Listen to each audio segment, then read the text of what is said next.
Hello. একটা বিষয় share করার জন্য এই ভিডিওটা করা।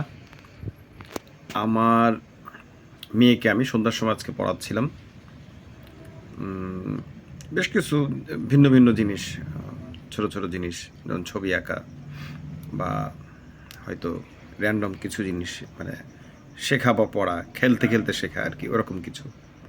তো হঠাৎ আমি বললাম যে মা, তোমার গল্পের বই নিয়ে আসো আর কি। মানে যে ছড়াগুলো ওকে আমরা অনেক সময় ঘুমানোর আগে পড়ে পড়ে শোনাইছি আর কি, এত বছর। ওর বয়স এখন 6+। পরে হচ্ছে প্রিয়নে, নার্সারি থেকে প্রিয়নে উঠছে, মানে 1 মাস ক্লাস হয়েছে প্রিয়নে।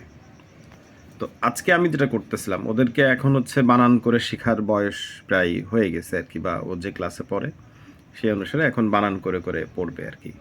তো আমি আজকে যেটা করতেছিলাম সেটা হচ্ছে যে গল্প পড়ে শোনার সময় হয়তো একটা লাইন আছে এরকম যে, একটা গাছের ডালে বসেছিল একটি কাক। এখন এই কাক বলার সময় আমি আর বলি নাই, আমি বলছি কয়াকার ক কাক। সো ওকে আমি উদ্বুদ্ধ করছি যে যেই শব্দগুলো আমি হচ্ছে বানান করে করে বলার চেষ্টা করতেছিলাম, ও যেন আমার সাথে সেগুলো বানান করে করে বলে। মানে একটা লাইনে যদি 5টা শব্দ থাকে, তাহলে একটা শব্দ আমি বানান করে পড়ার চেষ্টা করতেছিলাম। যদি 10টা শব্দ থাকে, সেক্ষেত্রে 2টো শব্দ বানান করে পড়া। এবং আমি ঠিক করেছি যে আগামী দিন খাতা কলম নিয়ে বসবো, কিছু শব্দ আমি নিজেই লিখবো যেটা বানান করে পড়ছি বা পড়ানোর চেষ্টা করেছি, অথবা ওকে বলবো যে তুমি লেখো।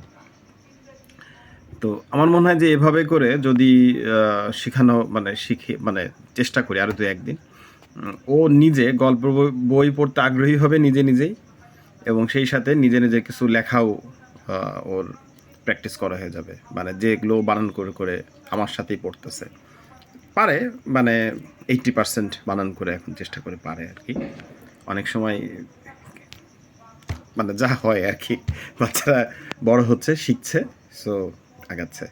ধন্যবাদ, এটা জাস্ট শেয়ার করার জন্যই বলা।